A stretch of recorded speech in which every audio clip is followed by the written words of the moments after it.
আসসালামু আলাইকুম, সবাই কেমন আছেন? সবার বাবুরা কেমন আছে? আজকে আমি আমার ছেলে ইজাজের জন্য পেঁপে দিয়ে শিং মাছের ঝোল রান্না করব। আমি যেভাবে রান্না করি সেটাই দেখাবো।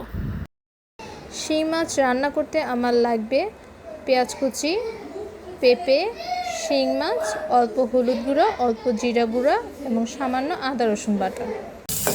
হাঁড়িতে তেল দিয়ে তাতে পেঁয়াজ কুচি দিয়ে কিছুক্ষণ ভেজে নিলাম। তারপর আদা রসুন বাটা দিয়ে কিছুক্ষণ ভেজে নিয়ে হলুদ গুঁড়ো আর জিরা গুঁড়ো দিয়ে দিলাম। কিছুটা পানি দিয়ে কষিয়ে নেব। তারপর শিং মাছ আর পেঁপে দিয়ে কিছুক্ষণ কষিয়ে নিয়ে পানি দিয়ে দিব পরিমাণ মতো।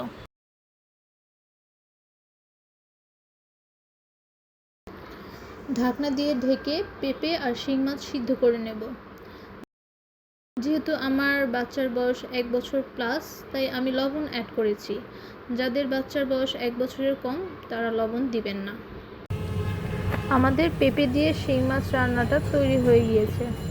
বাচ্চাদের খাবারের এ ধরনের সুস্বাদু এবং সহজ রেসিপি পেতে আমাদের পাশে থাকুন।